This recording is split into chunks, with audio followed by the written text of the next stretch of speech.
Selamat malam. Assalamualaikum warahmatullahi wabarakatuh. Jumpa lagi seperti biasa kita kalau orang Jawa namanya ngelalar ini ya, mencari ilmu, juga menambah wawasan karena malam ini sangat semoga menjadi manfaat ya. Hadir di sini kedua narasumber dari pihak Kristen yang diwakili oleh Bapak Rudi Yohanes dan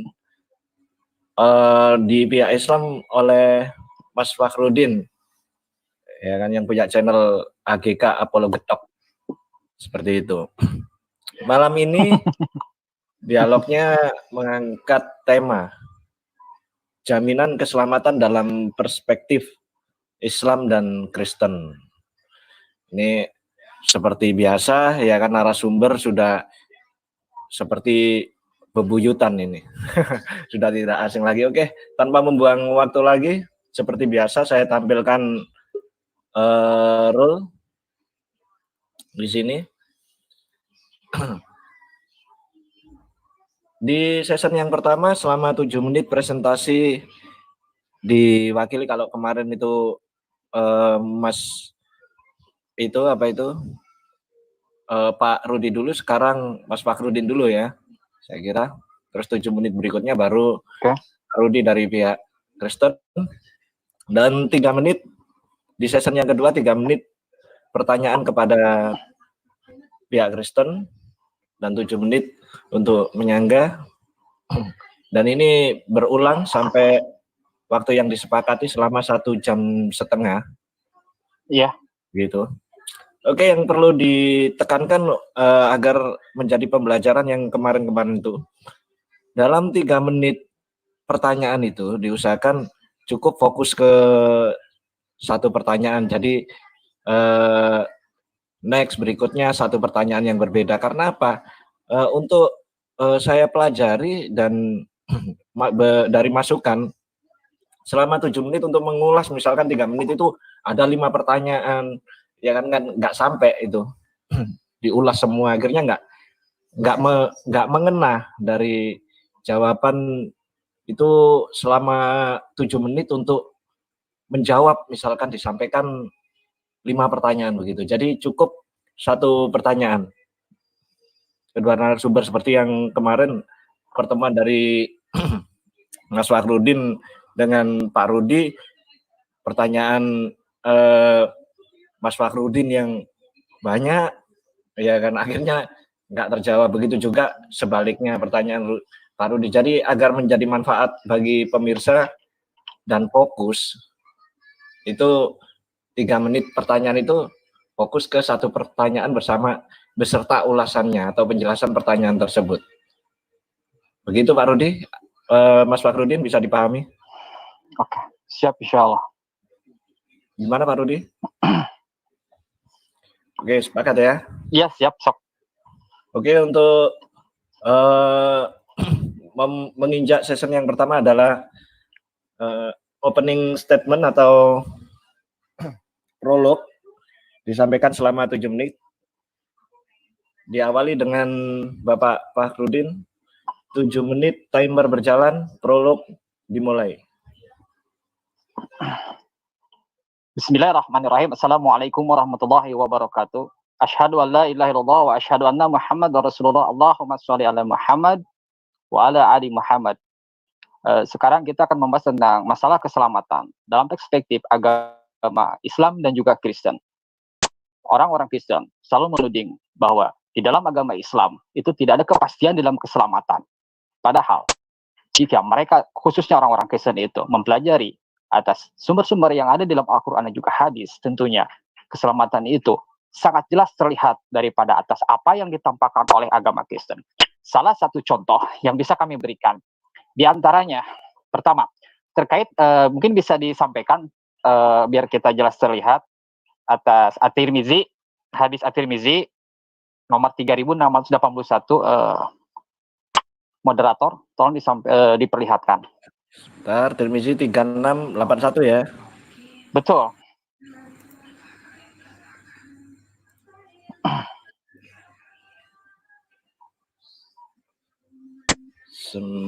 Di dalam hadis tersebut, kita sendiri bisa, nanti akan kita baca bahwa Nabi sendiri menyatakan ada 10 orang yang masuk surga, yaitu mereka itu tanpa dihisab. Abu Bakar, Umar, Utsman, Ali bin Abi Thalib, dan lain sebagainya. Dan selain masalah yang, nah ini nih,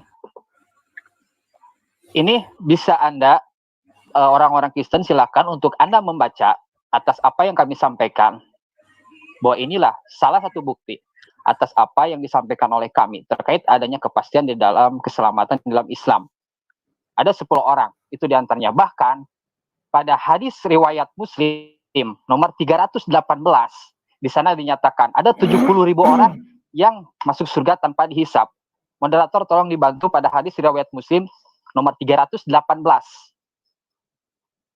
Itu barusan tentang 10 orang. Sekarang ada 70.000 orang yang masuk surga tanpa dihisap. Artinya mereka langsung masuk ke surga tanpa adanya perhitungan kesalahan atau dosa yang mereka perbuat. Mereka langsung masuk.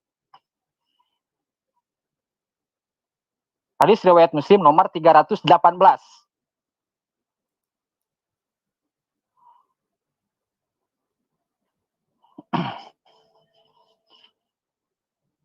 Hadis riwayat Muslim 318 itu 318, dan juga Nabi Muhammad mampu memberikan syafaatnya ketika Nabi Ibrahim, Musa, dan juga Nabi Isa itu tidak mampu memberikan syafaatnya. Apa yang terjadi? Silakan Anda bisa membacanya pada hadis riwayat Muslim nomor 2871 dan Bukhari 4343. Dan untuk Anda, rekan-rekan Kristen sendiri, bisa mengeceknya di aplikasi Al-Lid 2 di Google Store, Google Play. Dan bahkan selain itu, Nabi Muhammad memberikan syafaat untuk memasukkan manusia ke dalam surga. Semua umat Islam itu akan dimasukkan ke dalam surga, diberikan keselamatan. Kecuali ada pengecualian, yaitu orang-orang yang enggan untuk masuk ke dalam surga. Oleh karena itu, jika ada seorang muslim, dia itu memang ingin masuk surga, meskipun sebiji atom, sebiji gandum, dia itu memiliki iman, maka oleh Nabi Muhammad, beliau akan dimasukkan. Seperti itu. Nah, ini hadisnya. 6737. Siapa umatku? Nah, setiap umatku masuk surga selain yang enggan. Para sahabat bertanya, wahai Rasulullah, lantas siapa itu yang enggan?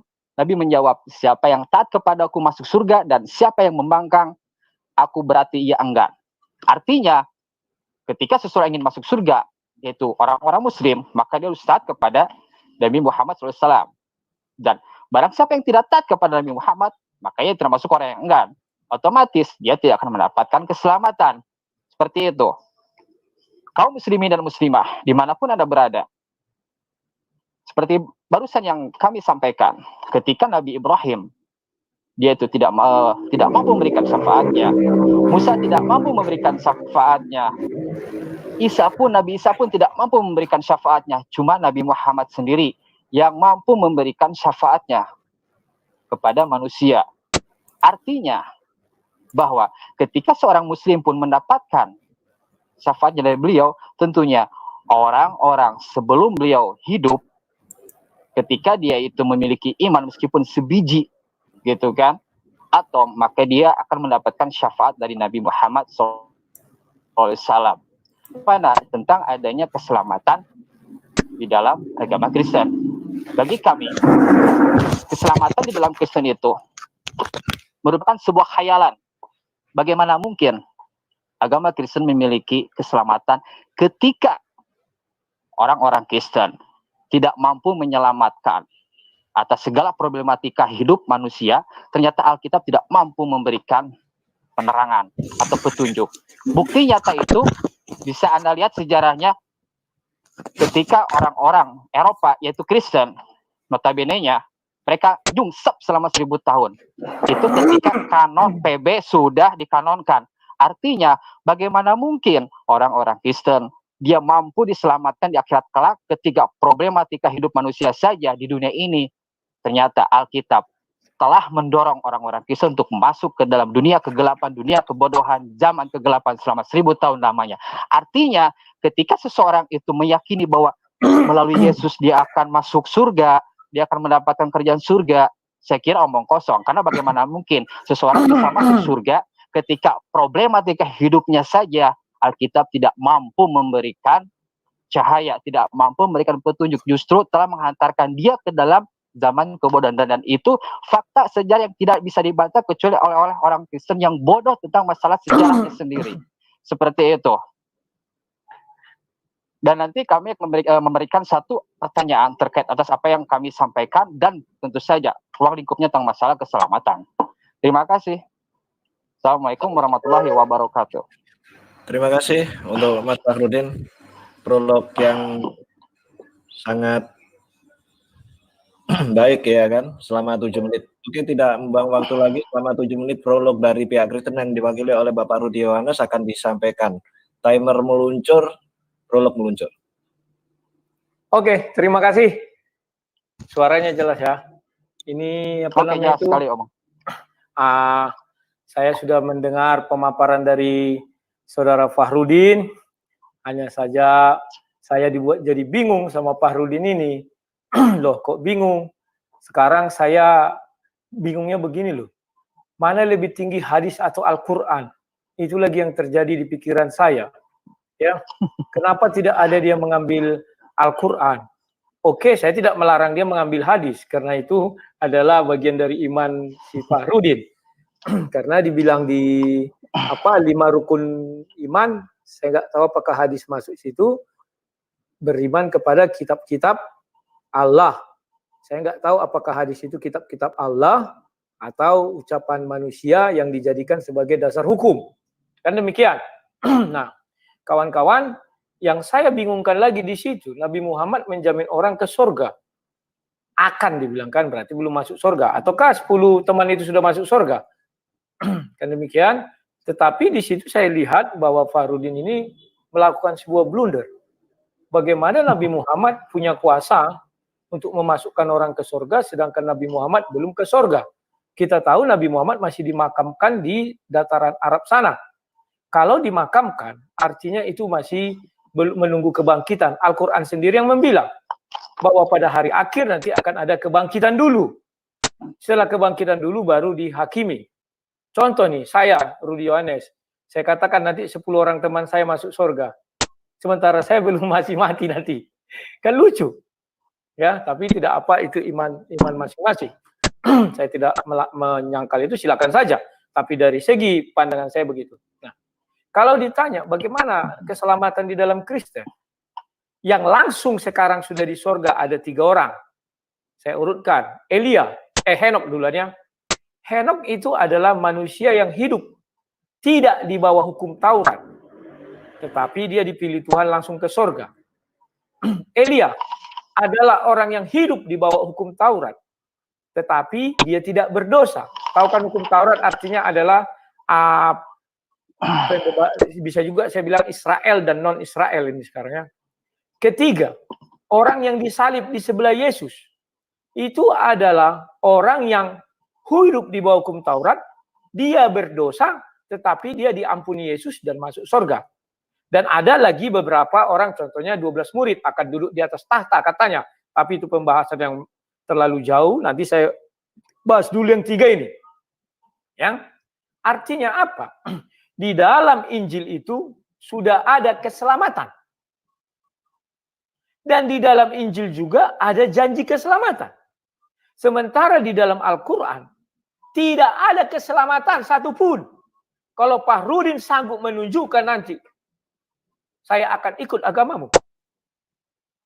Paham? Detik ini loh, malam ini. Tidak ada keselamatan satupun, tetapi janji keselamatan ada. Mohon dibedakan keselamatan dengan janji keselamatan. Paham ya Fahrudin?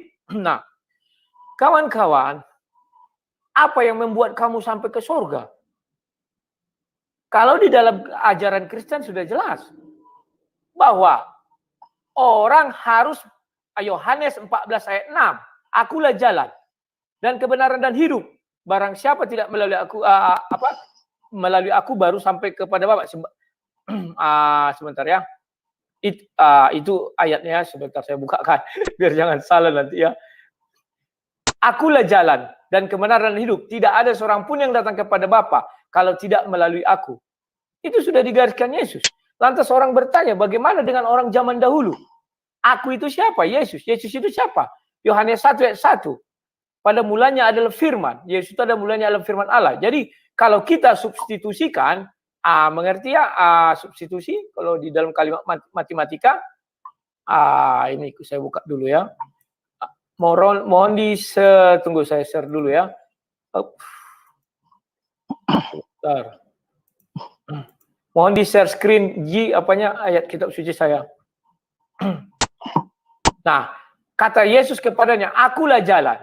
Yesus itu apa? Firman Allah, kan pada mulanya adalah firman. Kata Yesus kepadanya, firman Allah lah jalan dan kebenaran dan hidup.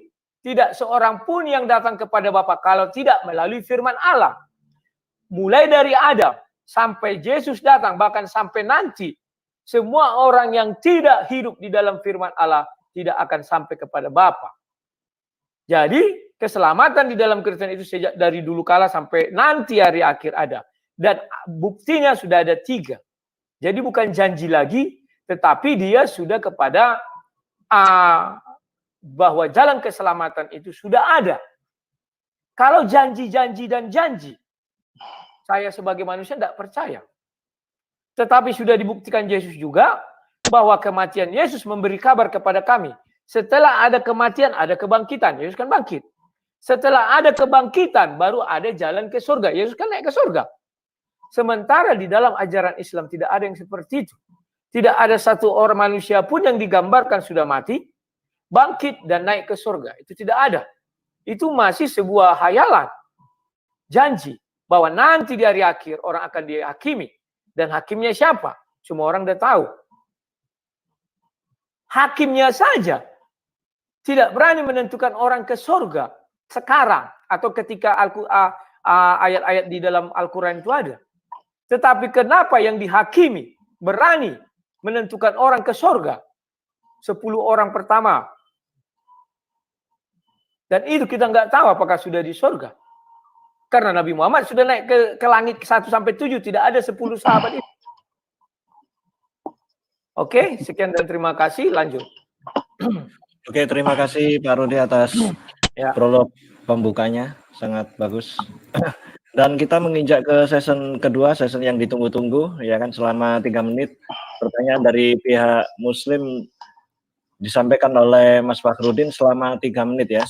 Ingat satu pertanyaan Mas Fakhrudin, dengan itu lebih, karena nanti biar fokus dan menjadi manfaat bagi kita semua. Gitu. Timer berjalan, pertanyaan meluncur. Oke. Anda menyatakan tadi kalau tidak salah pada Yohanes pada pasal 14 ayat 6 bahwa Yesus itu adalah jalan keselamatan atau kebenaran. Namanya jalan itu bukan sebuah tujuan, tapi jalan itu adalah sesuatu yang harus dilalui dan bukanlah tujuan. Artinya Yesus bukanlah sebuah tujuan seseorang untuk masuk ke surga. Artinya bahwa keselamatan itu memang menurut dalam Kristen itu jalan, tetapi bukanlah sebuah tujuan bagi seseorang atau siapapun yang ingin masuk ke surga. Artinya masih omong kosong. Lalu siapakah yang menjadi tujuannya untuk masuk ke surga? Pertanyaannya, saya berpikir dan tadi pernah barusan dialog dengan orang yang kalam hidup. Satu pertanyaan saja. Dan saya yakin orang-orang Kristen tidak akan pernah mampu menggunakan selain Injil. Dalam arti kata, Paulus pun ada. Saya ingin memberikan pertanyaan yang Anda sendiri menjawab menggunakan Injil. Injil Matius, Yohanes, dan lain sebagainya. Pertanyaan saya, sebutkan pernyataan yang dinilai oleh Anda itu, bahwa itu pernyataan dari Yesus, bahwa orang gila itu pasti masuk surga. Adakah pernyataannya orang gila atau orang yang memang idiot, atau memang dia itu udah dewasa, gitu kan? Dia itu memang tidak, katakanlah tidak dihitung dosanya. Seperti itu. Adakah janji keselamatan yang bisa diberikan oleh Kristen bahwa orang yang tidak berakal, orang yang memiliki gangguan jiwa, apakah dia itu masuk neraka ataukah surga menurut Anda? Dalam perspektif Kristen. Kalau memang ada dia masuk neraka atau dia masuk surga, silahkan. Dengan catatan itu pernyataan dari Yesus melalui Injilnya. Silahkan. Terima kasih. Silahkan Pak Moderator. Masih ada waktu sekitar 56 detik. Sudah selesai? Cukup ya? Sudah selesai. Oke, pertanyaan tegas, lugas, dan simpel dari Mas Fakhrudin. Sekarang selama 7 menit, Pak Rudi untuk menyampaikan sanggahannya. Timer berjalan, sanggahan meluncur. Oke, saya jawab. Alkitab menjelaskan bahwa gila, orang gila. Maaf Bang Rudi. Yang saya tanya itu jawabannya Injil bukan Alkitab. Maaf. Saya ingin mendapatkan jawaban dari Injil. Gimana 4 sih? Injil ini. Sebentar. Saya ingin mendapatkan Kamu Injil. tidak paham arti Injil. Injil kerajaan sorga dimulai dari Kejadian sampai Wahyu. Bukan apa itu aja Itu Injil. ngaku-ngaku Anda. Tidak. Berarti Diam Anda dulu, tidak diam. mampu memberikan jawaban. Sebentar. Memang saya akan Ya, saya potong dulu ya. Oke. Mana sih? Oke. Coba bersikap itu dulu. Saya cuma mengingatkan Anda aja. Tenang. Oke. Biarkan Pak Rudi memberikan statement ya kan. Nanti pada next session silakan disanggah pertanyaan Pak Rudi. Begitu ya Mas Mas Rudin ya. Oke Pak Rudi dilanjut. Ini timer sudah saya post. Silakan dilanjut. Baik, saya jelaskan dulu biar jangan salah. Kalau dikatakan Injil kerajaan sorga, itu dari Kejadian sampai Wahyu. Dan saya pun tidak akan mengambil perjanjian lama. Karena dia bertanya tentang Yesus.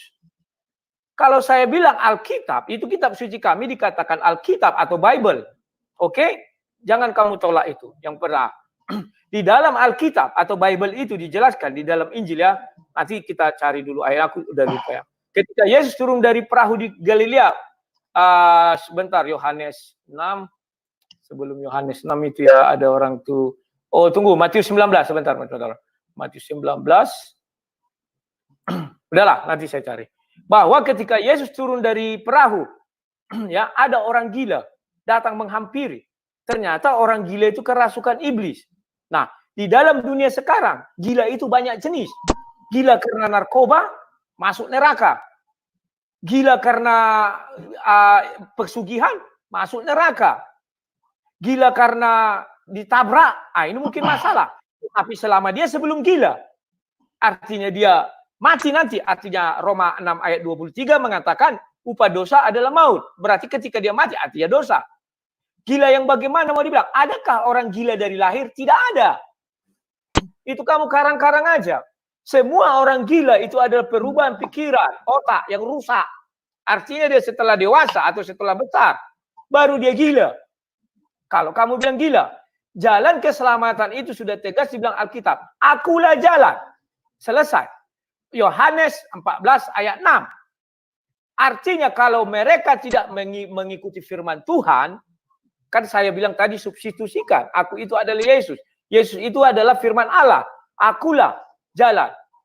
Firman Allah lah jalan. Kan demikian. Nah, kalau kamu tetap ngotot, gila itu ada dari lahir. Tunjukkan saya. Saya belum pernah lihat orang gila dari lahir. Yang ada adalah, mungkin kamu mau mengatakan orang idiot. Lahir dia sudah, maaf ya, kekurangan. Pikiran dan segala macam. Kan demikian. Maka kita merujuk kepada pertanyaan orang ada di Alkitab. Dan yang saya ucapkan ini nanti karena saya tidak sempat cari ya. Ada anak cacat. Orang itu mengatakan, apa yang terjadi dengan orang ini? Apakah karena dosa orang tuanya? Yesus mengatakan agar kuasa Allah dinyatakan dalam orang ini. Kan begitu. Mungkin yang kamu bilang cacat mental. Dan rata-rata yang cacat mental dari lahir umurnya tidak panjang. Cacat fisik bawaannya paling umur, maaf ya, umurnya ada yang di bawah akil balik lah. Jadi kamu mau bilang yang mana? Orang gila, terlalu emosional kamu mengambil contoh. Tidak ada orang dari lahir gila. Dia lah gila, contoh yang di depan rumah saya ini. Dia gila itu setelah besar, ada tabrakan, jatuh kepalanya terbentur. Nanti dia ketika mati, upah dosa adalah maut. Artinya sebelum dia gila, ada dosa dia. Apakah sudah dihapus itu dengan kegilaannya? Kegilaan tidak pernah menghapus dosa. Kecuali kamu bisa menunjukkan. Berarti dia masuk neraka? Ya masuk neraka lah. Contohnya lagi orang gila karena narkoba. Dia gila karena narkoba. Sebelum dia kena narkoba, dia buat dosa. Setelah menghisap narkoba atau menggunakan narkoba, gila dia. Tetap berdosa, ke neraka juga. Maaf, termasuk juga orang yang idiot pas ketika lahir. Dia tuh masuk neraka juga. Kan sudah saya bilang, idiot umurnya tidak panjang. Jarang itu panjang-panjang. Ya. Jadi kalau dia meninggal, dia itu masuk neraka atau surga? Dengar dulu aku menjelaskan, Pak Rudin. Jangan kau nyerocos-nyerocos saja. Sabar dulu kau. Biar jelas, Bang. Sudah. Sekarang bagaimana dengan orang idiot? Kan sudah saya bilang tadi. Agar kuasa Tuhan dinyatakan dalam diri anak ini. Tergantung orang tuanya membimbing dia. Coba maaf ya, orang idiot Kristen, dia lebih happy, lebih sukacita daripada, maaf ini, orang anak-anak idiot yang beragama, maaf ya, Muslim. Itulah sebabnya lihat anak-anak idiot orang Kristen itu dilatih dia untuk berprestasi. Orang-orang yang punya kekurangan. Tinggal itu kepada orang tuanya. Mampu nggak dia membimbing anak ini? Membimbing dalam artian apa? Mengajarkan firman Tuhan. Mengajarkan ini dan itu. Mengenai Tuhan. Selesai. Ada ayatnya. Agar kuasa Tuhan dinyatakan dalam orang ini. Sebentar saya carikan dulu. Silakan. Sebentar ya. Agak banyak kali yang sudah saya apakan. Jadi kadang harus banyak yang mau diingat-ingat. Santai-santai. Ketika ada orang cacat ditanya murid-murid kan, Tuhan apa yang harus dilakukan kepada orang ini? Dibilangnya kan, ini, sebentar ya, ini udah dapat. Nah ini langsung dari mulut Yesus, bukan dari mulut siapa-siapa. Saya bacakan dulu ya. Jawab Yesus. Bukan dia dan bukan orang tuanya, tetapi karena pekerjaan-pekerjaan Allah harus dinyatakan dalam dia. Sebentar, ini lagi loading pula bukanya ini. Di Injil Yohanes 9 ayat 3. Ci, tolong aku sharing lagi ya. Sebentar ya. Kalau Alkitab mah jelas lengkap. Nah ini, tolong di-share apaku layarku dalam waktu yang tersisa ini. Waktu ia sedang lewat, ia melihat seorang buta sejak lahirnya. Murid-muridnya bertanya, Rabi, siapa yang berbuat dosa? Nah, ini orang itu ini sendiri atau orang tuanya sehingga dilahirkan buta? Yes, bukan dia. Dan juga bukan orang tuanya, tetapi karena pekerjaan-pekerjaan Allah harus dinyatakan dalam dia. Kita harus mengerjakan pekerjaan dia yang mengutus aku. Selama masih siang akan datang malam di mana tidak ada seorang pun yang dapat bekerja. Jadi kalau orang idiot, bukan karena dia, kata Yesus. Kan ditanya murid. Apakah orang ini berdosa? Bukan karena dia, bukan karena orang tuanya. Paham? Oke, silakan. Karena lahir dari rahim dia. Oke, terima kasih. Ini tanya jawab awal aja udah gerah ini sepertinya.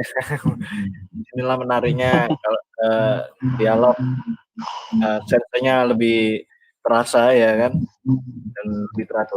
Oke, dilanjut pertanyaan dari Pak Rudi kepada Mas Fahrudin selama 3 menit. Ingat, satu pertanyaan agar lebih fokus. Ya, tolong Ji dibukakan share screen-ku.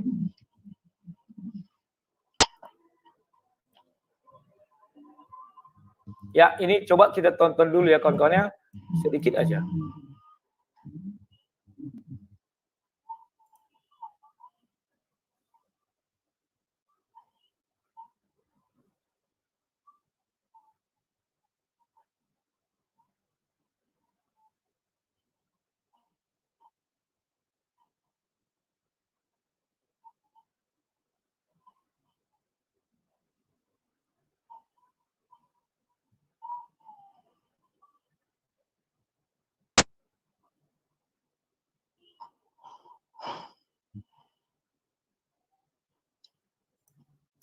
Nah, sudah cukup.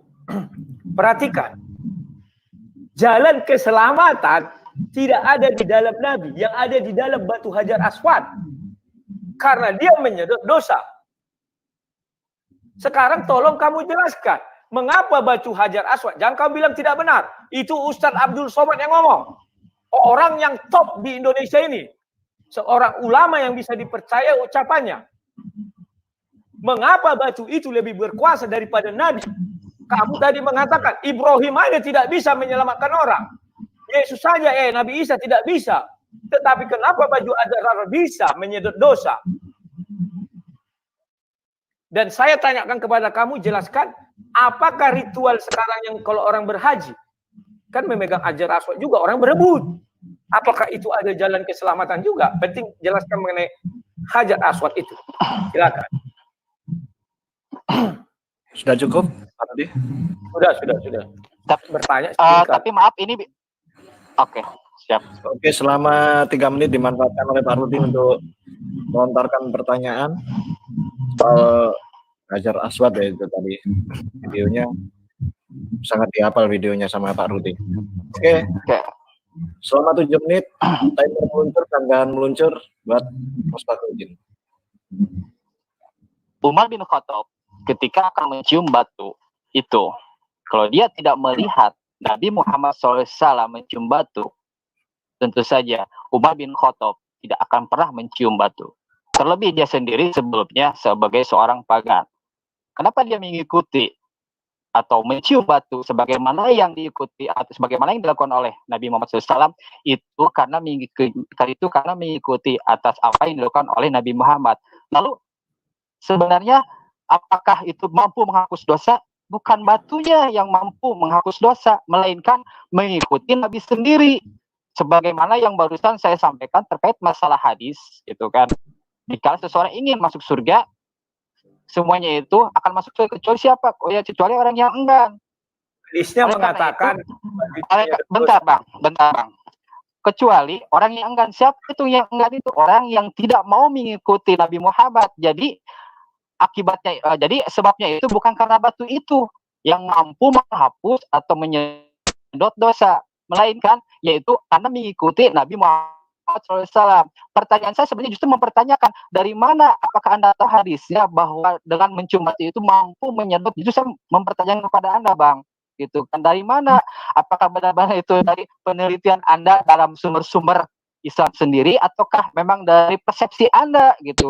Karena jika umat itu tidak melihat Nabi Muhammad batu itu, tentunya beliau tidak akan melakukannya. Jadi atas apa yang Anda tanyakan itu bukan karena mencium batunya, tapi karena mengikuti Nabi Muhammad SAW, sebagaimana yang barusan saya sampaikan, gitu Bang. Jadi saya kira suatu hal yang salah persepsi, dan itu sering diulang-ulang baik itu oleh Anda dahulu kala maupun pas oleh orang Kristen yang lainnya, bahwa batu Hajar Aswad itu mampu gitu kan menyedot atau menghapus dosa-dosa orang-orang muslim, dan itulah kecacatan nalar gitu kan. Karena bagaimana mungkin batu bisa menghapus dosa ketika Nabi Muhammad sendiri gitu kan melakukannya. Jadi umat Islam itu melakukannya bukan karena mencium batunya, tetapi karena mengikuti apa yang dilakukan oleh Nabi Muhammad. Seperti itu Bang. Jadi kalau melihat Islam itu bukan melihat sepintas, pelajarilah literatur Islam, baik Quran maupun hadis gitu Bang. Seperti itu. Beres apa yang saya sampaikan, mungkin ada yang lain? Saya belum melihat Anda menjawab. Itu yang bicara itu ulama lu. Jangan Anda salahkan si Somad, nanti didengar dia. Dan dia sudah mengutip hadisnya. Justru saya mempertanyakan. Sebelum Nabi katanya sudah ada. Sudah dilakukan orang. Itu kan zaman Ismail batu itu. Bukan zaman Nabi Muhammad. Anda tadi Anda tadi menanyakan kan, Bang. Bang, maaf saya mute kedua-duanya. Ya kan. Di sini ada sessionnya tersendiri, ya baik Pak Rudi maupun Mas Fakhrudin, tolong hargai rule yang sudah disepakati. Jadi saya post dulu ya. Mungkin waktu yang tersisa bisa dimanfaatkan Mas Fakhrudin untuk mengulas sedikit jawaban Pak Rudi sebelumnya, atau mau diteruskan menerangkan dari pertanyaan Pak Rudi. Oke, timer. Saya teruskan. Oke. Bang Rudi, yang saya dengar itu Anda mempertanyakan kenapa batu itu bisa menyedot dosa atau menghapus dosa. Makanya saya jelaskan, bukan karena batu hajar aswadnya seseorang itu terhapus dosa atau kesalahannya, tetapi karena mengikuti Nabi. Makanya tadi saya kasih contoh kala Umar bin Khattab sendiri, awalnya dia tidak mau mencium batu hajar aswad. Karena apa? Karena beliau sendiri melihat Nabi Muhammad SAW. Jadi bukan karena batunya, tapi karena mengikuti Nabi Muhammad SAW. Orang-orang Muslim mencium batu hajar aswad seperti itu. Jadi suatu hal yang salah. Justru saya mempertanyakan kepada Anda tahu dari mana bahwa batu itu mampu menyedot? Bukan katanya apakah itu memang benar-benar dari penelitian Anda atau cuma katanya? Karena sesuatu yang katanya tidak bisa dibenarkan untuk mengambil kebenaran, Bang Rudi. Katanya gitu. Syukur-syukur kalau Anda mampu memberikan sumber cetaknya gitu. Tapi saya yakin Anda tidak akan mampu. Cuma katanya seperti itu. Sudah, Bang Moderator. Jadi bukan orang Muslim itu mencium batu lalu tersedot atau terhapus dosanya karena memang mengikuti Nabi Muhammad SAW. Dan saya lihat pertanyaan Kristen itu kurang kreatif. Dari tahun ke tahun itu aja gitu kan, pengulangan. Dan sesuai juga dengan dahulu sampai sekarang masih saja cacat nalar dalam memahami Islam. Karena rendahnya literasi orang-orang Kristen dalam memahami Islam. Silakan dilanjut, Bang Moderator. Beres. Halo?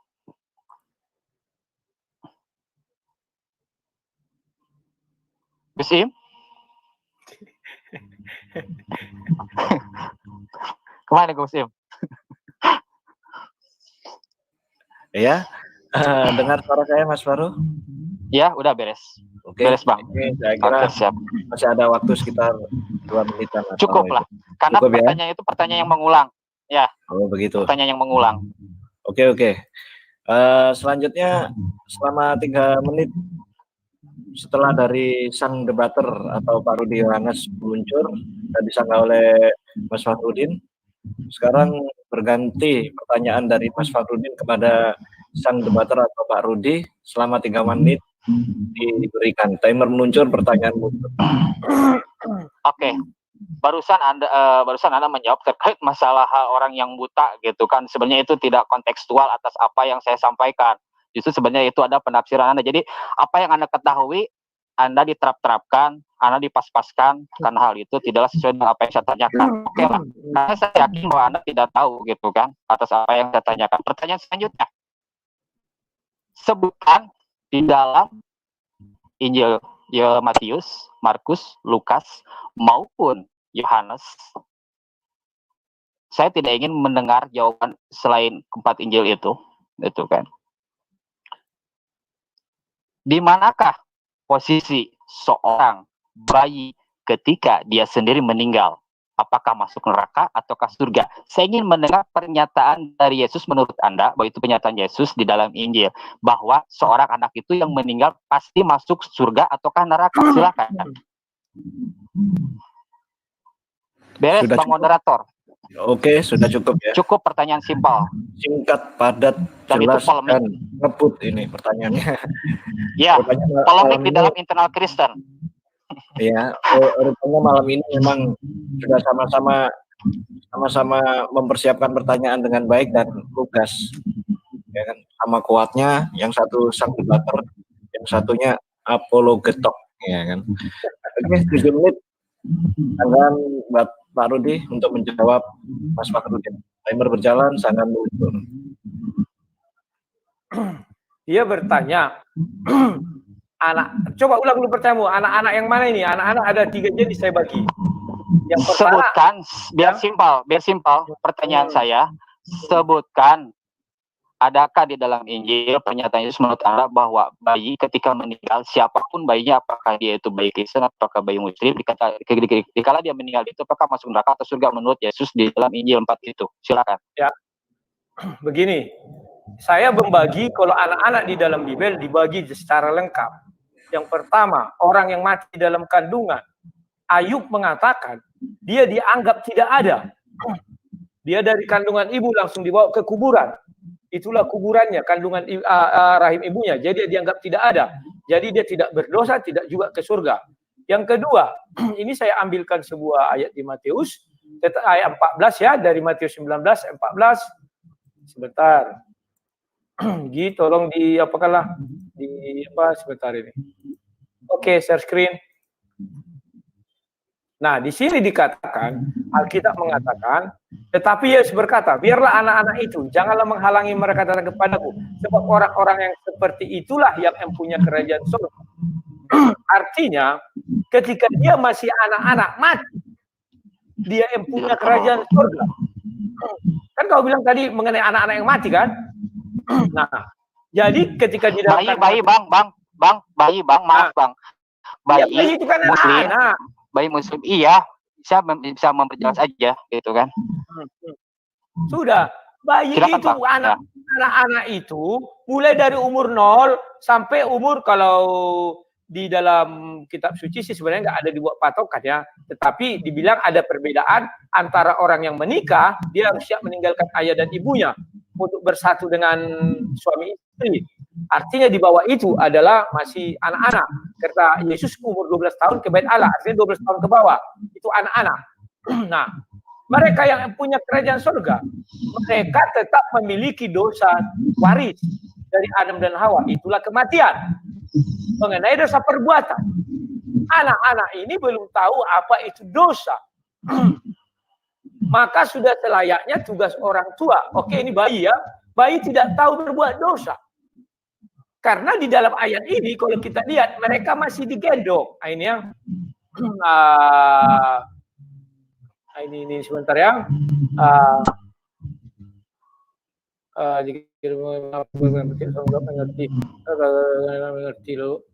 Lalu orang membawa anak-anak kecil. Ya ini. Lalu orang membawa anak-anak kecil kepada Yesus supaya ia meletakkan tangannya di mereka, tetapi murid-muridnya memarahi mereka. Jadi di sini anak-anak kecil itu dibawa itu bagaimana? Digendong. Itulah anak-anak kalau digendong berarti umur 3 tahun ke bawah, seperti permintaanmu. Jadi sudah jelas ayat ini mengatakan ya ke surga.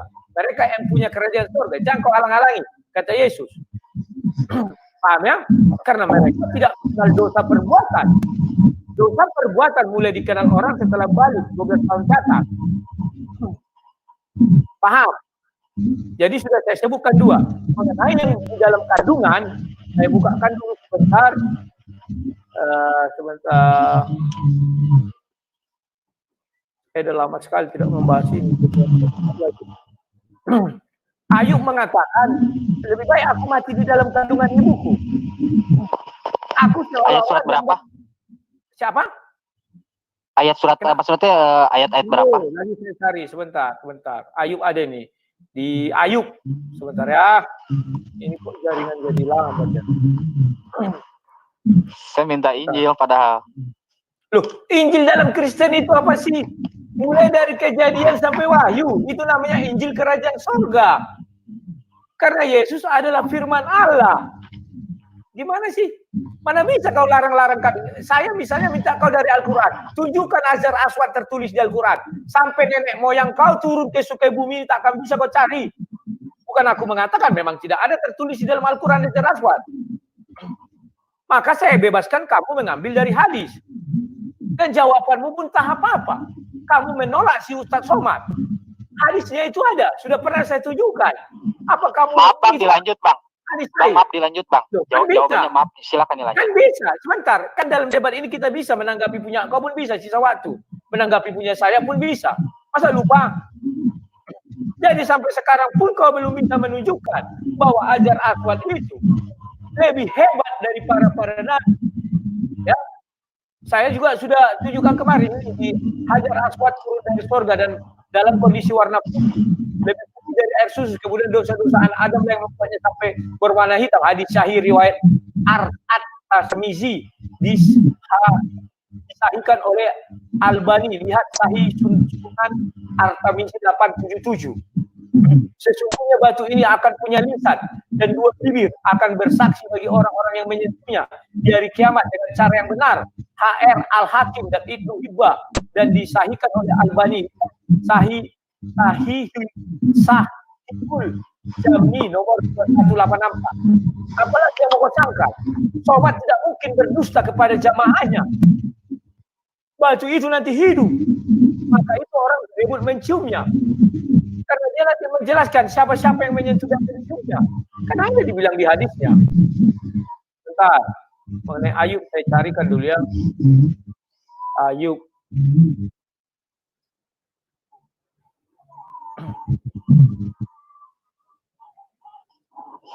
Ayub 18, coba ya Ayub 18. Orang melihat itu 18.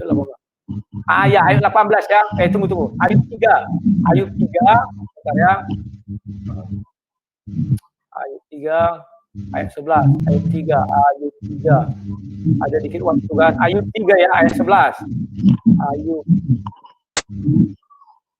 Ayub 3. Ayub 3. Oke, Ji, tolong di-share. Ini Ayub 3 ya.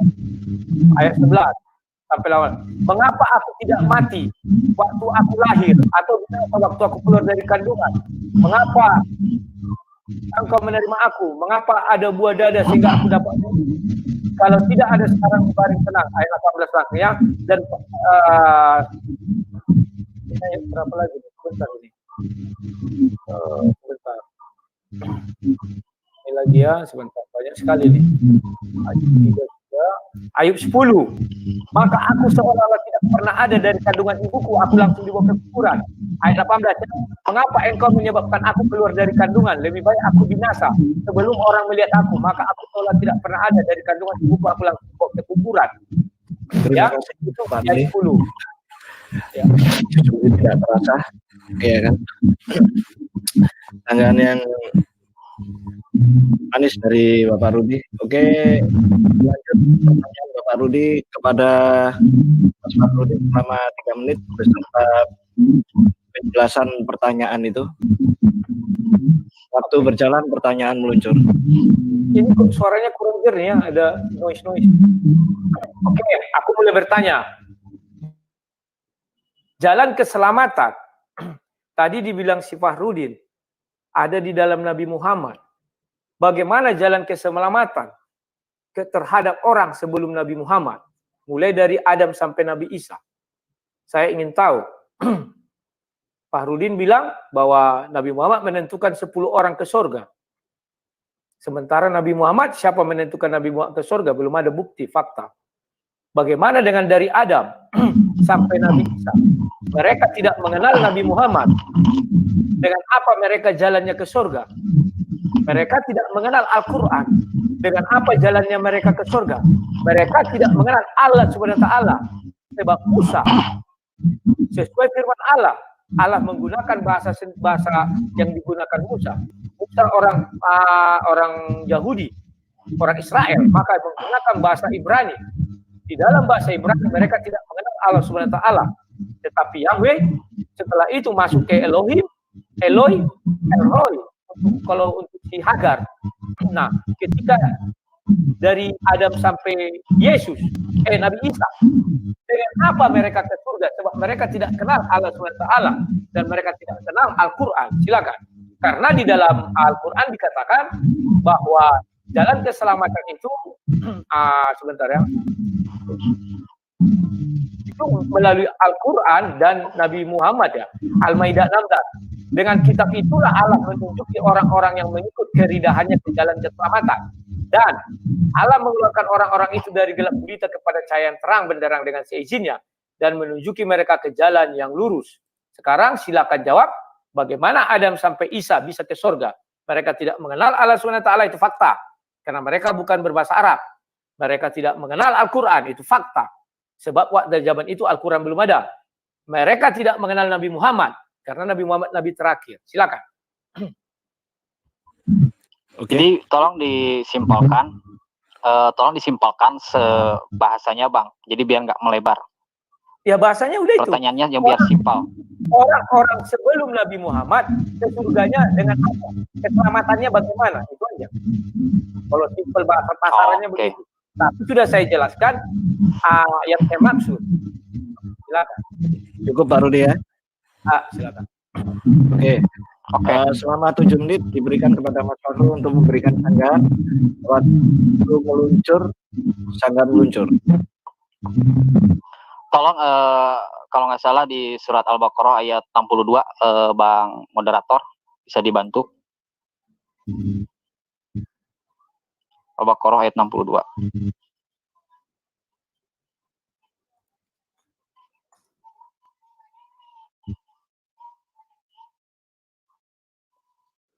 Ayat 62 ya. Ya, kalau nggak salah. Ya.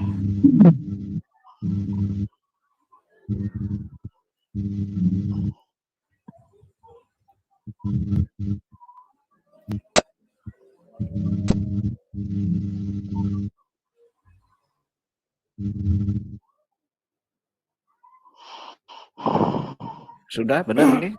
Ya. Ya. Sesungguhnya orang-orang yang beriman, orang Yahudi, orang Nasrani, dan orang-orang Sabiin, siapa saja di antara mereka yang beriman kepada Allah dan hari akhir dan melakukan kebajikan, mereka mendapat pahala dari tuanya, tidak ada rasa takut pada mereka dan mereka tidak bersedih hati. Artinya, ketika seseorang itu dikala jauh sebelum Nabi Muhammad, mereka akan masuk surga. Ketika seseorang itu atau satu kaum mengikuti Nabi atau Rasulnya sendiri. Seperti itu, Bang. Dan ketika Nabi Isa melalui Nabi Muhammad itu, disebutnya itu fatroh. Mereka disebutnya masa-masa fatroh. Tentu saja mereka mengikuti Nabi atau dari keyakinan Nabi Ibrahim sendiri. Seperti itu. Dan ketika seseorang itu meninggal dunia, tentu saja dia akan masuk surga. Seperti itu, Bang. Dan hal itu bisa Anda baca pada surat Al-Baqarah ayat 154, 169 sampai 170. Pertanyaan saya justru ayat yang kamu baca itu. Pertanyaan saya justru ayat itu. Beriman kepada Allah. Musa tidak kenal Allah SWT. Nabi Isa tidak kenal Allah SWT. Musa mengenal Yahweh karena dia orang Ibrani. Nabi Isa mengenal Elohim, tidak mengenal Allah SWT. Itu pertanyaan saya. Anda menuntut jawaban dari pihak Muslim, kan?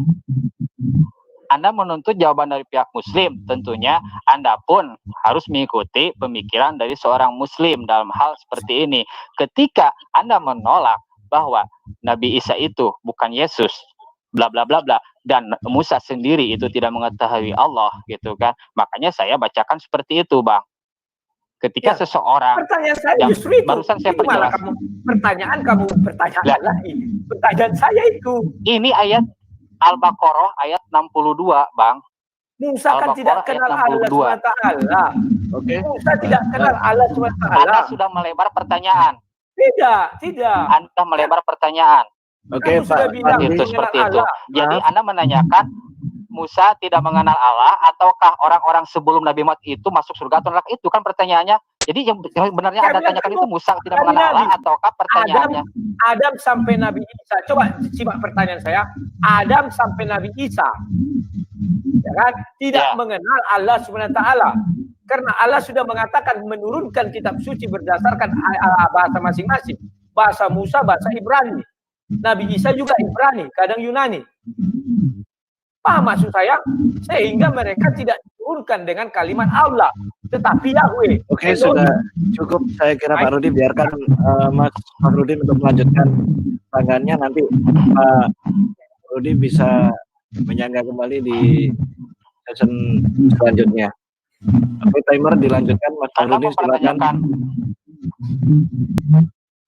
Ya, itu makanya tadi saya minta kepada Anda, Bang Rudi, untuk memperjelas pertanyaannya. Karena semakin Anda banyak bicara, otomatis akan semakin memperlebar atas apa yang ditanyakan. Padahal barusan Anda mempertanyakan bagaimana posisi orang-orang sebelum Nabi Muhammad, apakah dia itu masuk surga atau neraka.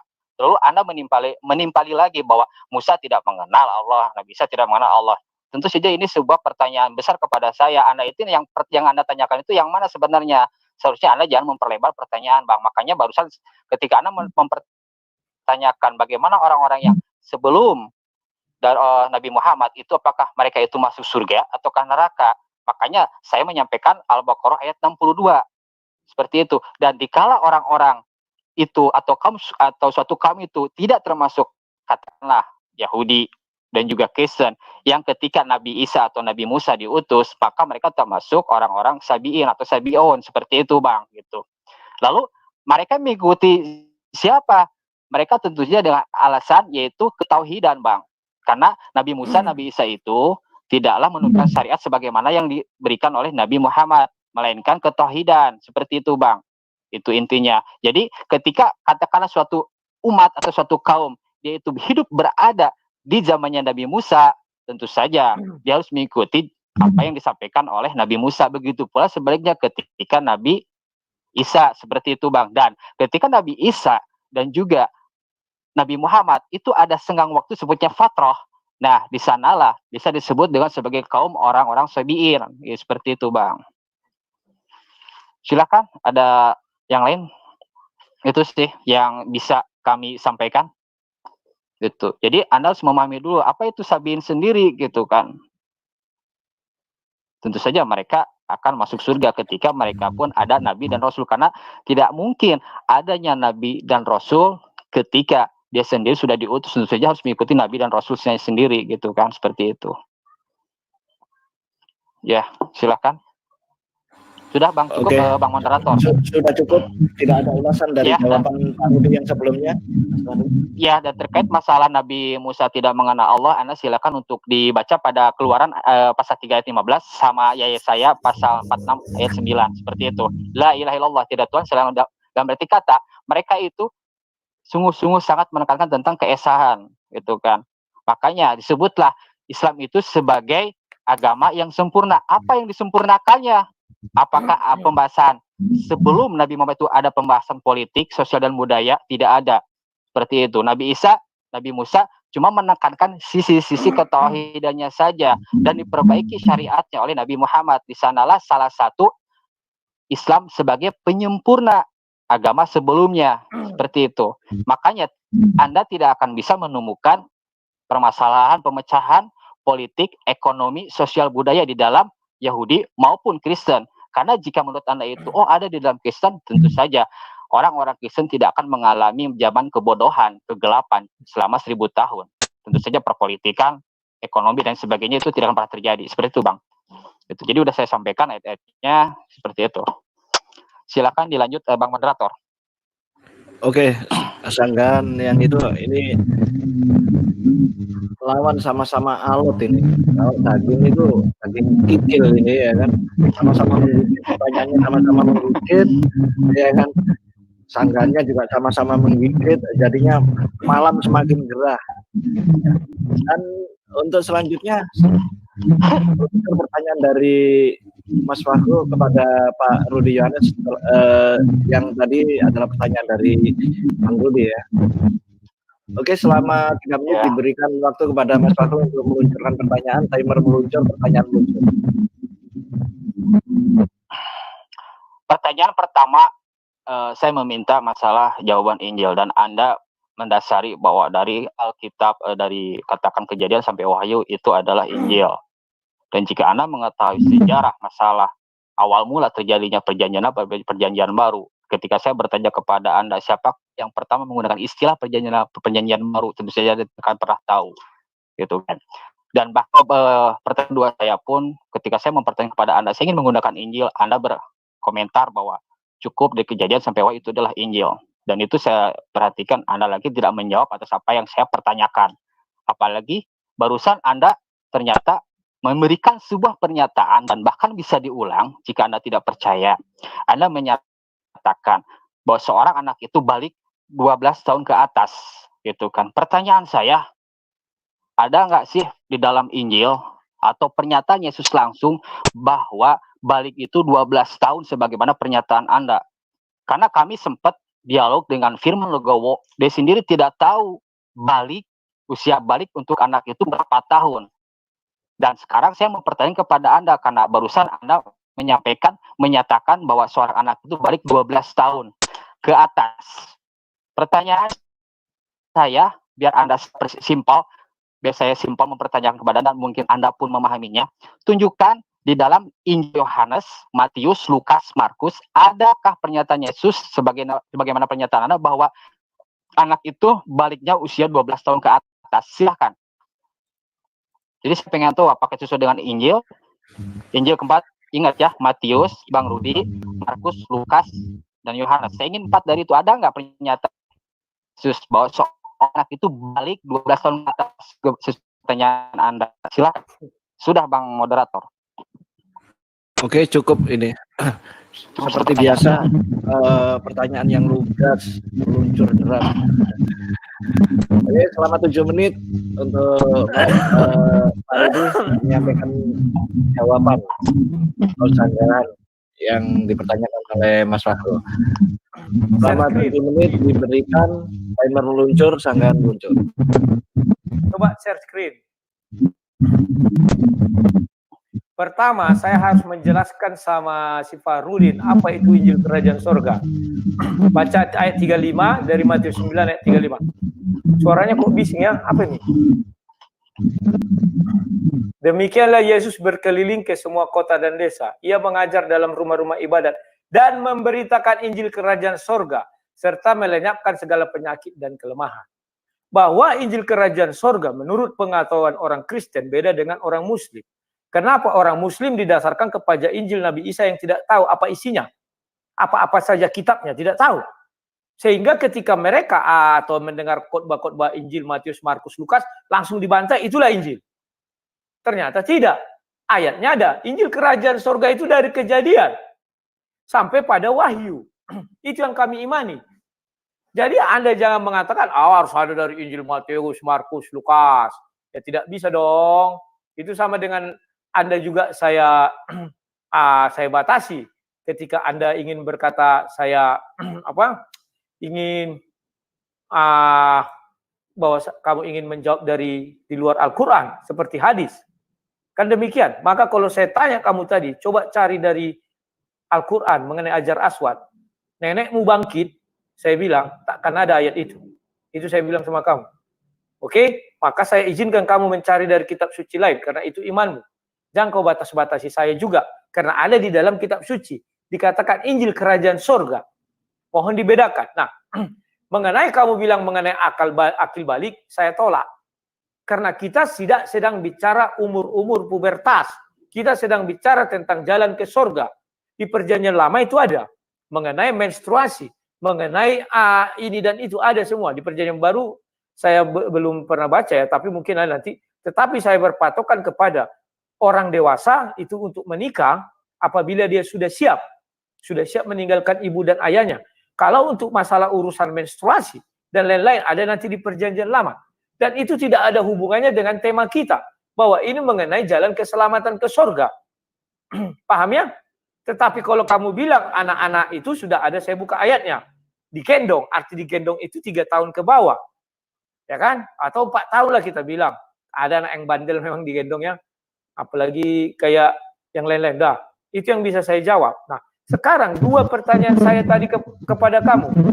Sampai hari ini kamu tidak bisa, malah kamu membantah-bantah ustaz-ustaz, ulama-ulama. Saya heran lihat kamu. Inilah yang saya katakan. Satu saat saya aja nanti yang percaya kepada ulama kalian. Hanya saya saja yang bertanya kepada ustaz kalian. Aneh, saya tinggal sendiri lagi nanti. Kalian lari semua. Tinggal saya sendiri. Dan habis ini saya buktikan. Hanya saya yang percaya bahwa Al-Quran itu kitab suci paling sempurna, paling lengkap, tidak diubah-ubah, bisa menjawab semua tantangan dunia. Habis ini saya buktikan, hanya saya masih bertanya, yang percaya. Ya, jadi ketika saya tanya kepada kamu bahwa orang sebut dari Adam sampai Nabi Isa itu diselamatkan dengan jalan apa? Saya sudah buka ayatnya bahwa mereka harus percaya kepada Allah SWT, Nabi Muhammad, dan Al-Quran. Halo, suaranya kok berisik ya? Nah, sementara Musa, ketika Allah memperkenalkan diri kepada Musa, sesuai apa yang dikatakan oleh Al-Quran, dalam bahasa masing-masing, bahasa Ibrani, tidak ada Allah memperkenalkan diri kepada Musa, akulah Allah SWT, tidak ada itu. Apa buktinya? Kamu ahli sejarah. Di dalam sejarah orang Ibrani, Yahudi, mulai dari Musa sampai Nabi Isa tidak mengenal Allah SWT. Kamu sebenarnya ahli sejarah. Kenapa kamu mau berdusta berbohong kepada saya? Ya, Jadi Musa tidak selamat karena ayat yang kamu berikan sudah tahu itu kamu buka. Percaya kepada Allah katanya. Musa tidak kenal Allah, apa yang mau dipercayainya? Nabi Isa tidak juga kenal sama Allah, apa yang mau dipercayainya? Jadi kamu terjebak sendiri terhadap pertanyaan saya. Kamu buka pertanyaan saya, kamu jawab dengan pertanyaan itu. Yang saya tanyakan memang itu. Paham enggak? Jadi Musa tidak akan ke surga karena tidak mengenal Allah SWT. Yang dia kenal Yahweh, YHWH, atau apapun itu, tetapi dalam bahasa Ibrani. Selesai. Oke, itu aja yang bisa saya jawab, Ji. Silakan. Oke, terima kasih Pak Rudi atas jawaban selama 7 menit kurang ini ya, malam bersisa. Ini sepertinya malam ini para narasumber ini sangat cepat ya kan, menjawab ya pakai turbo ya. Jadi meluncur, karena memang ya beginilah dialog kalau sudah sama-sama siapnya ya kan, meluncur dengan cepat gitu. Selama 3 menit pertanyaan Pak Rudi disampaikan kepada Mas Fahrul. Oke, timer meluncur, pertanyaan meluncur. Saya mau tanya kepada Pak Rudi. Allah menurunkan 3 kitab lagi. Taurat, Zabur, dan Injil. Kan demikian? Saya pertanyakan, apakah ada jalan keselamatan di kitab Zabur? Silakan ambil dari hadis maupun dari Al-Quran. Buka ayatnya, buka hadisnya. Silakan. Zabur yang saya minta. Karena Zabur adalah satu-satunya kitab suci yang tidak pernah dikritik oleh Allah SWT. Taurat masih ada yang mengkritik. Dibilang berselisih antara orang-orang itu sendiri. Zabur tidak ada, Injil ada. Bahkan penyaliban Nabi Isa pun berselisih, dia bilang. Al-Quran apalagi? Orang-orang kafir tak terima. Tapi Zabur, tidak pernah itu dikatakan diedit, tidak pernah dikatakan ini itu kepada Zabur. Hanya dikatakan bahwa Zabur diturunkan kepada Nabi Daud, bukan Raja Daud. Berarti dia beda orang itu ya. Sekarang, jelaskan kepada kami semua. Silakan ambil dari Al-Quran. Apakah ada jalan keselamatan di kitab Zabur? Silakan. Mau dari hadis, buka ayatnya, hadisnya. Mau dari Al-Quran, buka ayatnya. Silakan. Oh, sudah Ji, sudah. Oke. Pertanyaan dari Pak Rudi selama 3 menit kurang lagi ya kan, seperti biasa.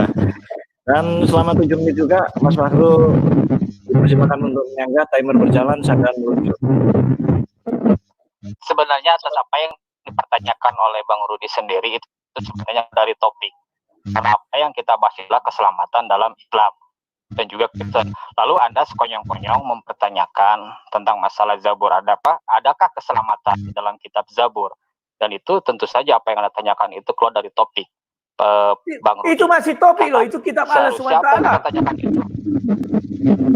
Bentar, atas apa yang Anda tanyakan tentu saja harus berhubungan dengan Al-Quran. Dalam arti, Anda harus mempertanyakan apa yang disampaikan oleh Nabi Muhammad, apa yang berkenaan tentang Al-Quran. Artinya bahwa Anda sebenarnya kelihatan kehabisan materi, kehabisan pertanyaan. Ada di Al-Quran. Dan hal itu tidak sesuai dengan konteks tema kita. Kok tidak sesuai konteks? Al-Quran ada. Ini saya bukakan ayatnya. Biarkan dulu Pak Rudi. Kok dia bilang, enggak Gi, gini Gi. Tolong bilang sama dia bahwa Zabur itu tertulis dalam Al-Quran. Jangan dia mau menghindar. Biarkan dulu Silakan, Mas Fahrul dibuka. Bang Rudi, silakan Bang Rudi. Silakan Bang Rudi dibuka. Silakan. Sebentar ya. Sebentar. Ini timer saya pause ya. Iya, ya. Ini saya share dulu, saya share. Sebentar, Al-Quran. Gi, tolong dibuka share-nya Gi. Nah ini, baca di ayat Ali Imran 184. Jika mereka mendustakan kamu, maka sesungguhnya rasul-rasul sebelum kamu pun telah didustakan pula. Mereka membawa mujizat-mujizat yang nyata, Zabur, dan di kitab yang memberikan penjelasan yang sempurna. Sudah, itu Zabur itu penjelasan yang sempurna. Kamu harus jelaskan kepada saya jalan keselamatan ada di Zabur. Dia penjelasan yang sempurna. An-Nisa 163. Sesungguhnya kami telah memberikan wahyu kepadamu bagaimana kami telah memberikan wahyu kepada Nuh dan nabi-nabi kemudian. Dan kami telah memberikan wahyu pula kepada Ibrahim, Ismail, Isa, Yakub dan anak cucunya, Isa, Ayub, Yunus, Harun dan Sulaiman. Dan kami berikan Zabur kepada Daud. Nah, jadi Zabur yang kepada Daud itu dikatakan adalah kitab yang memberi penjelasan yang sempurna. Silakan jelaskan kepada saya. Artinya jalan keselamatan harus ada di situ karena sempurna. Sudah cukup Pak Rudi ya? Ya, Oke, lanjut Pak Rudi. Untuk memberikan tandanya, timer saya lanjutkan. Suaranya berisik. Oke, jika kita memberikan pernyataan atas apa yang disampaikan oleh Bang Rudi, seharusnya Anda pun memperhatikan pula konteks ayat ini, Bang Rudi. Di sini Allah menginformasikan atas apa yang disampaikan bahwa Rasul-Rasul itu mendapatkan gitu kan kitab-kitab sebagaimana yang Anda barusan, yaitu membawa kabar gembira juga memberi peringatan. Artinya bahwa mereka itu, para nabi dan para rasul itu hanya menekankan tentang keesaan Allah gitu kan. Dan hal itu memiliki suatu kebenaran, suatu keselamatan bagi umatnya yang sejaman dengan nabi atau rasul tersebut. Dan sekarang itu hanya berlaku tentang apa yang kita yakini, yaitu Al-Quran sebagai penutup para nabi dan rasul. Artinya itu sudah tidak berlaku bagaimana yang barusan saya sampaikan Al-Baqarah ayat 62. Itu sesuai dengan konteks zamannya masing-masing. Makanya barusan saya menyampaikan tentang masalah adanya fatrah, adanya kekosongan antara Nabi Isa dengan Nabi Muhammad. Mereka masuk kepada golongan kaum sabiin itu. Tolong di-mute dulu Bang moderator karena Pak Rudinya nggak ada nih, nggak enak kalau ngobrol seperti itu.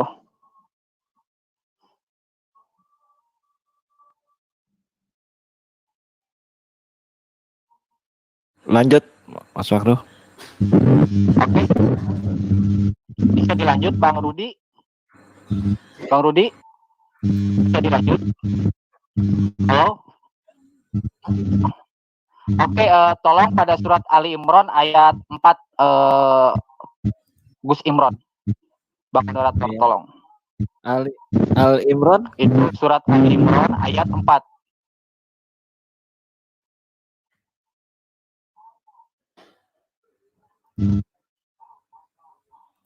Ali Imran ayat 4.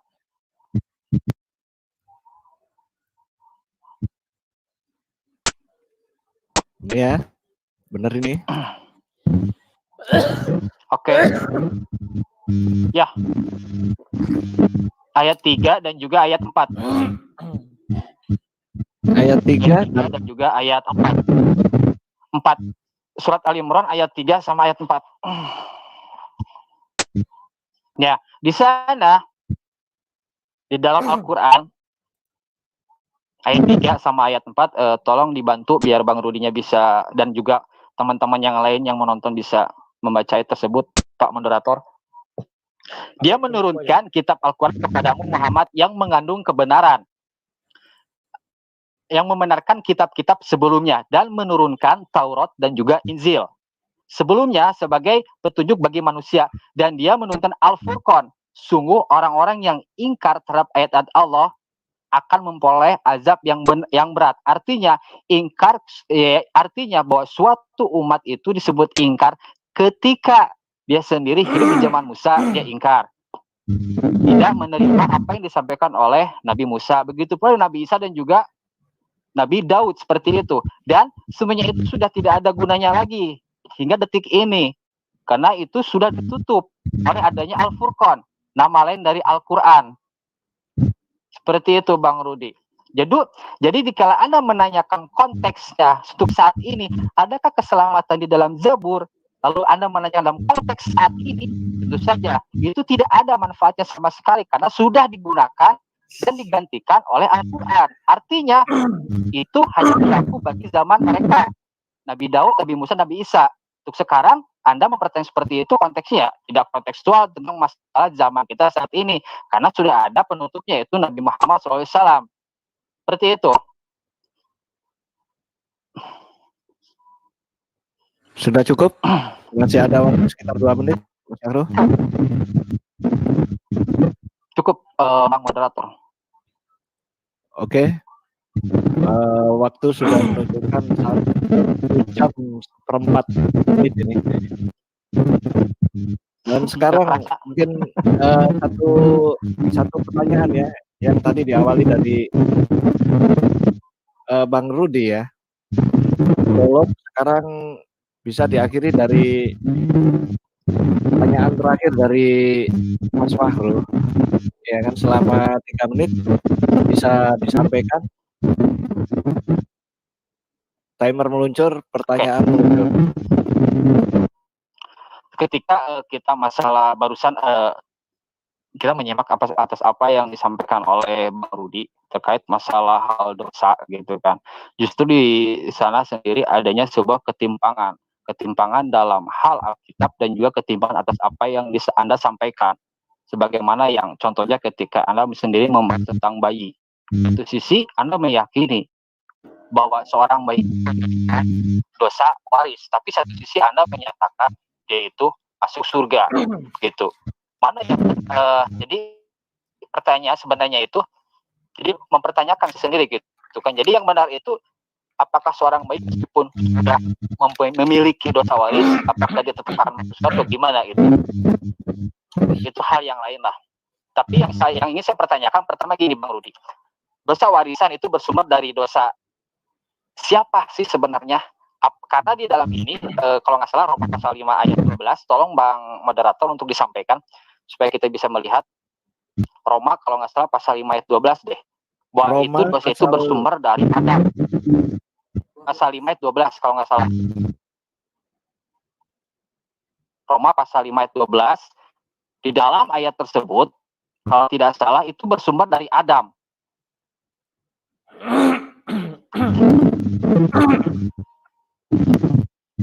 Karena barusan Pak Rudi menyinggung tentang masalah dosa waris. Ini benar ya? Kok berisik ya? Ada kayak suara mikrofon ya. Punyanya Mas Fahrudin itu yang ngegrot. Oh.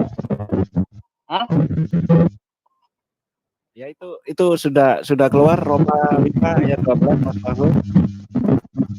Lanjut. Ya. Pertanyaannya sebenarnya itu dosa waris itu diakibatkan atau disebabkan oleh perbuatan dari Adam ataukah memang bukan dari Adam? Karena pada pasal 1 Timotius pasal 2 ayat 14 itu disebabkan bukan karena Adam berdosa. Artinya mana yang benar sih? Karena barusan ini menyinggung tentang masalah dosa waris. Apakah memang karena Adam dosa waris itu ada, ataukah memang Adam tidak berdosa? 1 Timotius berapa? Barusan saya sampaikan. Terima kasih. 1 Timotius berapa? Kalau nggak salah 1 Timotius pasal 2 ayat 14 kalau nggak salah. 1 Timotius 2 ya. Oke, itu aja? Ya, kalau nggak salah itu. Ini? Ya, jadi sebenarnya dosa waris itu disebabkan karena siapa? Oke, sudah cukup Mas Fahrul? Ya. Oke. Ya, di sini dinyatakan bahwa baikkan perempuan itulah yang tergoda. Satu sisi, yang mana sih yang benarnya? Apakah dosa waris itu lahir karena perbuatan Adam, ataukah karena si perempuan itu? Jika Anda menyatakan bahwa itu benar, tentu saja bertentangan. Saya rasa pertanyaannya yang ditanyakan mungkin kontradiksi dari ayat yang sebelumnya dengan Timotius ini, Pak Rudi.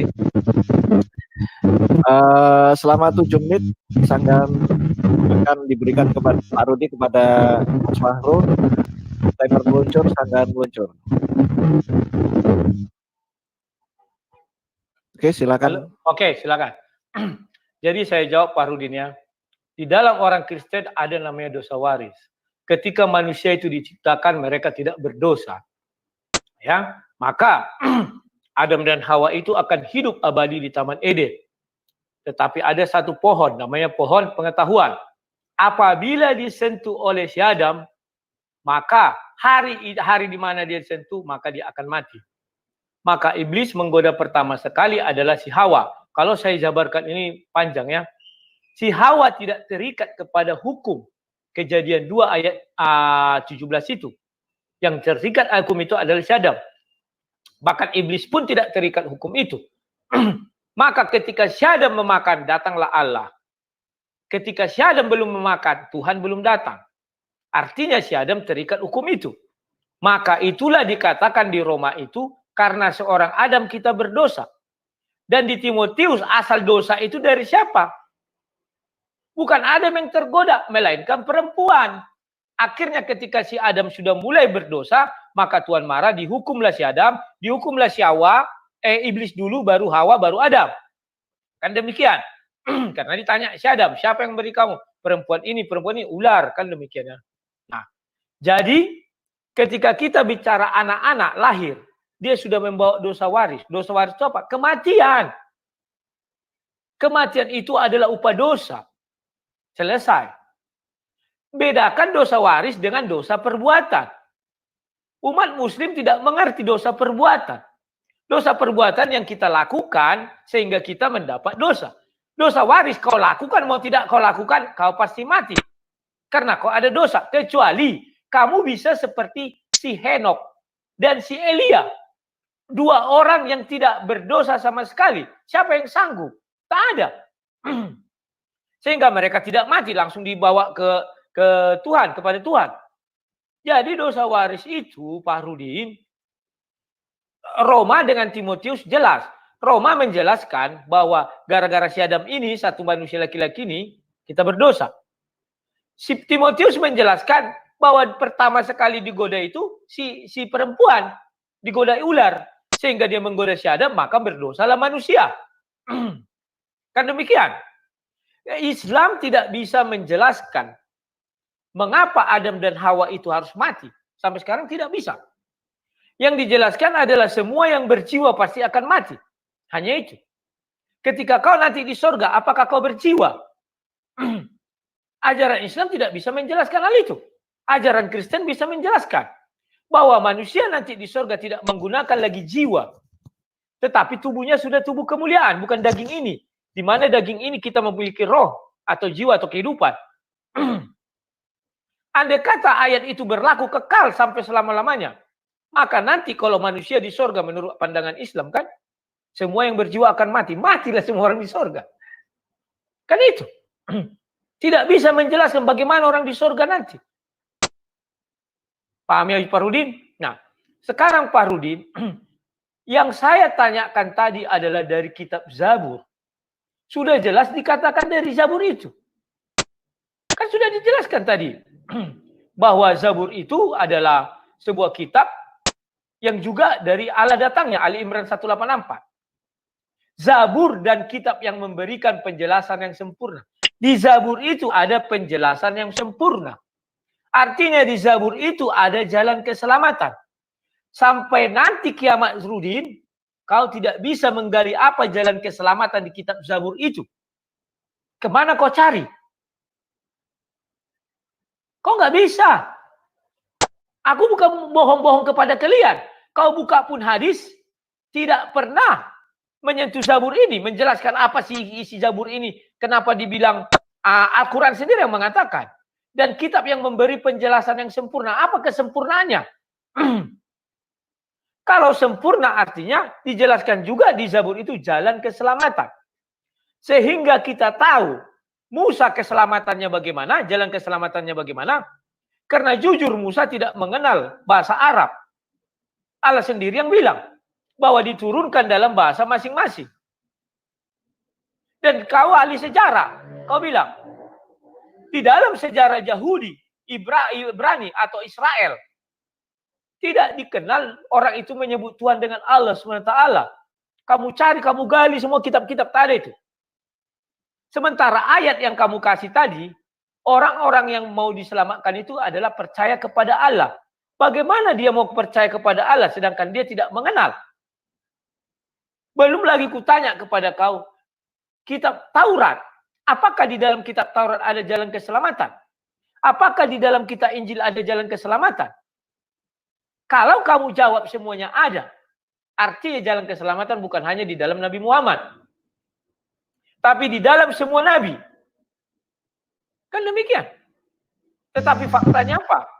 Bahwa Zabur saja kamu tidak bisa menjelaskan kepada kami.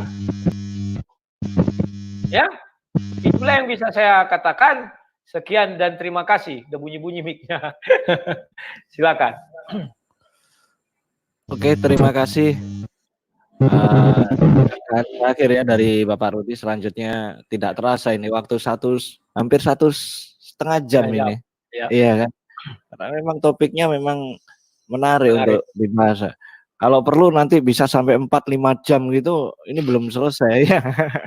Sama-sama kuat, sama-sama alot ya kan. Semoga dengan waktu yang singkat ini kita dapat mendapat manfaat. Dan untuk menginjak session berikutnya adalah session closing statement. Kalau yang pertama tadi diawali dengan Mas Fahru, sekarang Pak Rudi dipersilakan untuk menyampaikan closing statement selama 7 menit. Waktu berjalan, closing statement meluncur. Sebelumnya saya mengucapkan terima kasih Gi, lagi-lagi kami merepotkan dirimu, tapi ya mohon maaf lagi ya, mengerti lagi ya, dan channelmu ini juga saya share, saya sudah izin Gi, karena kita sesama pendebat kan tujuannya agar debat kita ini diketahui semua orang. Saya harap nanti jangan distract ya Ji. Nah, terus kepada Pak Rudin jangan seperti hidup di dalam kotak, itu aja, harus berani keluar, lompat. Dan satu harapan saya kepada Pak Rudin, jangan kamu nafikan hadis-hadis yang diberi Ustadz Somad itu, karena dia itu lulusan Mesir, lulusan sekolah tinggi, ibaratnya ilmunya dia tinggi, dia doktor dia sekarang ya. Baru percayalah Pak Rudin, di dalam Al-Quran belum ada keselamatan, yang ada hanya janji keselamatan. Karena di Al-Quran tidak disebutkan siapa orang yang sudah ke surga, belum ada. Tetapi di dalam Bible sudah disebutkan ada yang jelas 3 orang. Selain nanti saya sebutkan lagi 12 murid, ini dan itu. Ya. Nah, bedakan antara keselamatan dengan janji keselamatan. Ini orang yang tidak bisa mengerti hal ini. Bahwa keselamatan itu siapa yang sudah memperolehnya. Hanya di dalam Bible lah yang sudah ada keselamatan. Tetapi janji keselamatan ada di semua kitab. Kitab suci apapun itu masih janji. Tinggal kalau kita melihat yang sudah terbukti hanya ada di dalam Bible. Kan demikian. Nah, perlu diketahui yang paling sulit dijabarkan oleh kawan-kawan muslim adalah bagaimana keselamatan dari Adam sampai Nabi Isa. Itu yang paling sulit. Kalau Kristen tadi sudah dijawab, akulah jalan, firman Allah lah jalan, dan kebenaran, dan hidup. Disubstitusikan ya, mengerti hukum matematika ya.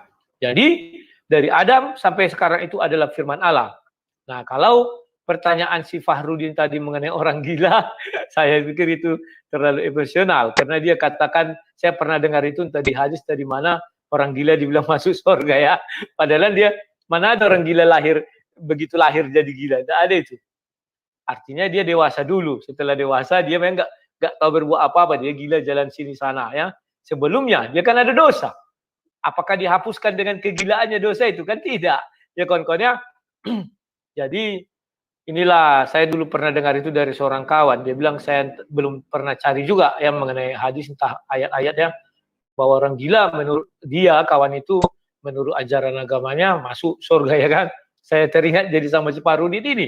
Apakah ini yang dimaksudkan itu? Saya nggak tahu ya. Perlu kawan-kawan ketahui bahwa di dalam semua kitab itu ada jalan keselamatan. Kalau tidak ada jalan keselamatan, untuk apa diturunkan Taurat? Artinya di dalam Taurat itu ada jalan keselamatan. Keselamatan yang bagaimana? Di dalam kitab Zabur ada keselamatan. Keselamatan yang bagaimana? Di dalam kitab Injil ada keselamatan. Keselamatan yang bagaimana? Inilah tugas berat dari saudara-saudara muslim menjelaskannya. Mereka langsung potong kompas bahwa keselamatan itu hanya ada di Al-Quran. Karena yang lalu-lalu itu sudah disempurnakan. Yang mana yang disempurnakan? Saya tidak tahu. Apakah jalan keselamatan itu disempurnakan? Artinya Musa itu tidak sempurna. Taurat itu tidak sempurna. Padahal itu turunnya dari Allah. Juga yang mengakui kan menurut kitab Taurat, Injil, dan Zabur. Ya, jadi jalan keselamatan yang bagaimana lagi? Inilah yang PR yang paling sulit untuk mereka jawab. Bahkan mereka bolak-balik. Saya juga bolak-balik Al-Quran, sekalipun yang elektronik ya. Kalau yang kertas kan saya nggak bisa baca, mata silindernya silindris. Ya kalau yang elektronik saya baca. Jadi kawan-kawan, untuk perdebatan ke depan, kalian sudah tahu bagaimana untuk mengkick kawan-kawan dari Muslim. Pelajari kalian itu semuanya kawan-kawan. Percayalah bahwa sesuai kata Al-Quran, jangan pernah melawan ahli kitab. Dalam hal ini sayalah ahli kitabnya. Mereka ini adalah baru pengikutnya. Jangan melawan-lawannya karena kami lebih paham daripada kalian. Itulah yang bisa saya katakan. Sekian dan terima kasih. Kalau ada kata-kata yang salah, mohon dimaafkan. Saya harap semua sudah saya bukakan berdasarkan kitab-kitabnya. Artinya saya tidak melakukan yang namanya penistaan. Beban berat di dalam kami orang Kristen ini, apapun ucapan kami, gampang kalian bilang penistaan. Tetapi keenaan di kalian, kalian menista-nista Kristen pun kalian bilang itu kebenaran dan kami tidak marah, itu aja bedanya. Dan saya harap ini adalah ruang orang-orang beretika dan berilmu.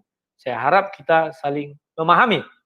Dan sekali lagi saya ucapkan, Fahrudin terima kasih, Gi terima kasih sudah mau repot-repot, kami repotkan terus-menerus. Ya, sekian dan terima kasih, sampai jumpa.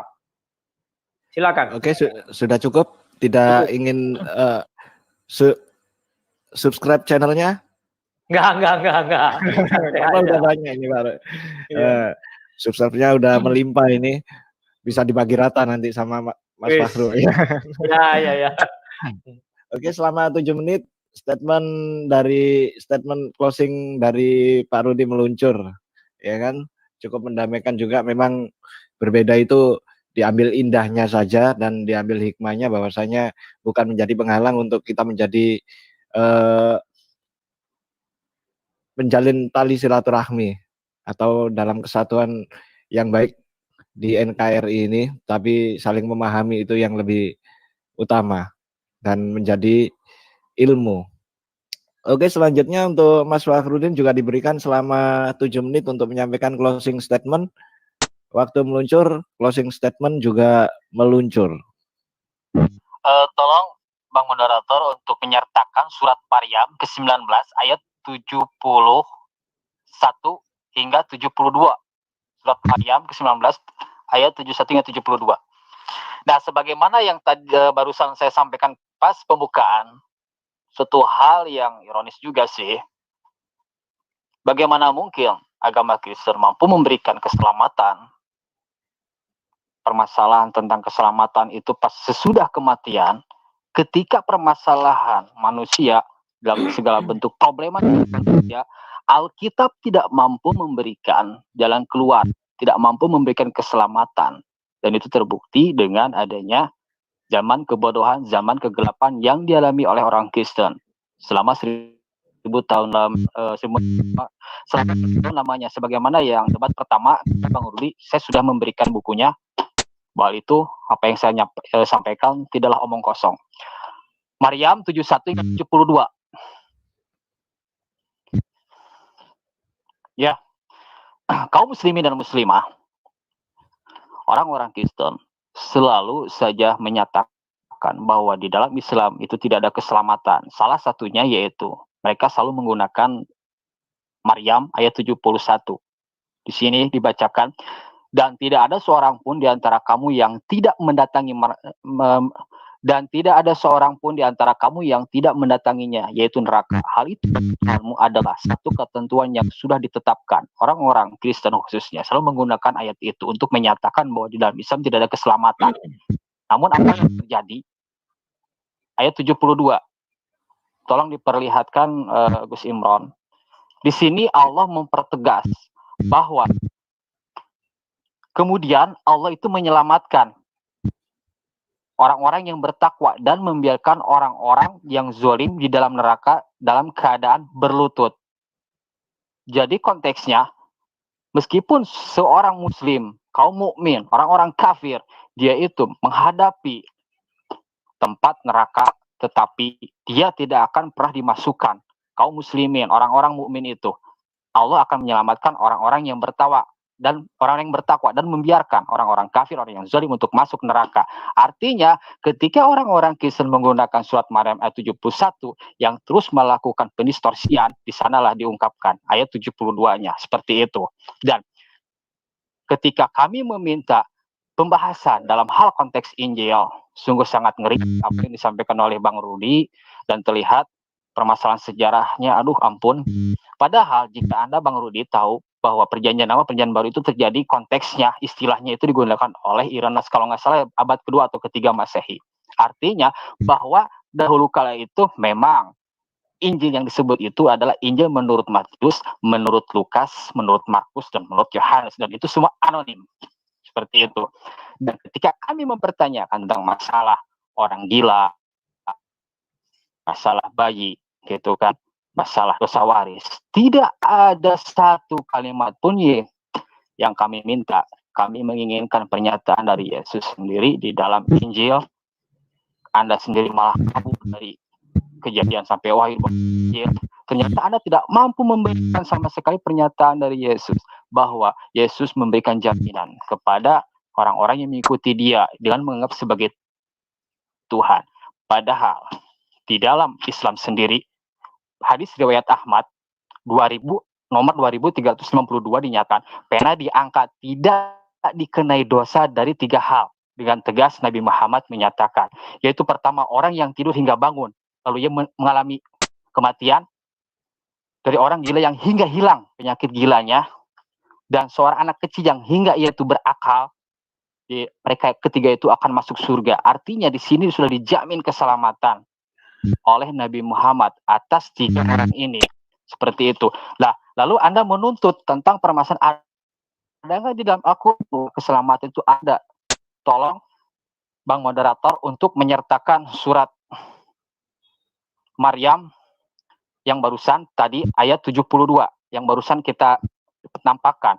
Di sini sudah jelas bahwa Allah akan menyelamatkan orang yang bertakwa dan akan membiarkan orang yang zalim ke dalam neraka. Artinya siapapun yang bertakwa tentu saja akan mengikuti Allah dan juga Nabi Muhammad SAW. Karena tidak ada satupun, yaitu kitab Zabur, Taurat maupun Injil, itu sudah tidak diyakini lagi bahwa itu akan menyelamatkan orang-orang pas sudah masuknya Nabi Muhammad SAW sebagai Nabi penutup mereka. Artinya itu sudah tidak berlaku lagi. Dan ketika Anda menyatakan bahwa Musa tidak mengenal Allah, gitu kan, silakan tanyakan kepada orang-orang Yahudi, apakah Tuhannya itu sama ataukah tidak? Bukan sebagai orang Yahudi yang mesianik. Silakan kepada para rabi. Seperti itu. Dan terkait tentang permasalahan yang barusan kita sampaikan antara Bang Rudi dengan saya, ternyata sungguh sangat jelas. Bang Rudi itu tidak mampu memberikan satupun pernyataan dari Injil tentang apa yang dinyatakan oleh Yesus atas apa yang kami minta tentang bagaimana keselamatan orang gila. Apakah dia itu meninggal lalu masuk surga atau neraka? Anda tidak menyatakan sama sekali dari Yesus. Bahkan tele-tele Kejadian sampai Wahyu itu adalah Injil. Kedua, Anda pun tidak mampu memberikan atas apa yang disampaikan oleh Anda sendiri atas apa yang kami tanyakan terkait permasalahan bayi atau anak kecil ketika dia meninggal.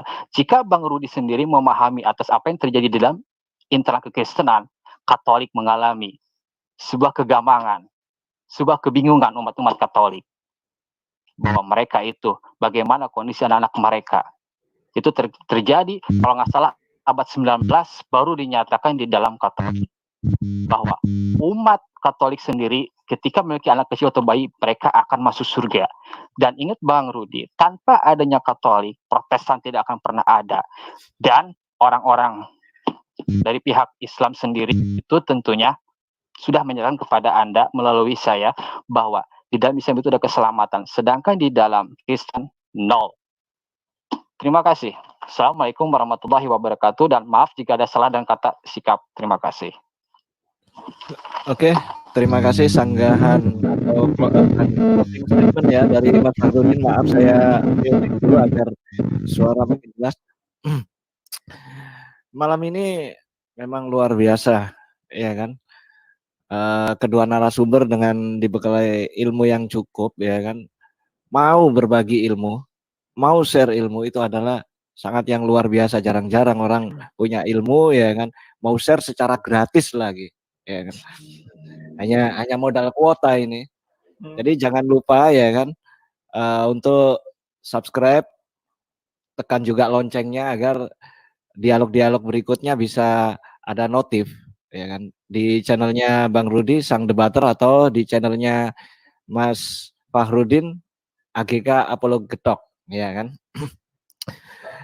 Dan alhamdulillah berjalan dengan lancar acara malam ini. Tak terasa waktu juga meluncur hampir 2 jam ya, kurang 20 menit. Untuk selanjutnya jangan lewati juga setelah ini ada dialog antara Pendeta Firman Legowo, ya kan, bersama Ustadz Petabuyung dari Makassar, ya, yang tak kalah menarik. Topik yang diangkat adalah kanonisasi atau kodifikasi Bible dan Al-Quran. Ini jadi malam ini tuh penuh syarat dengan share ilmu. Saya tutup dialog antara Mas Fakhrudin dengan Pak Rudi Yohanes dengan bacaan Alhamdulillahirobbilalamin. Semoga diberi kesehatan untuk kedua narasumber dan jangan bosan-bosan. Selamat malam Pak Rudi dan Mas Rudi, Mas Fakhrudin. Sampai jumpa lagi di lain kesempatan. Saya tutup.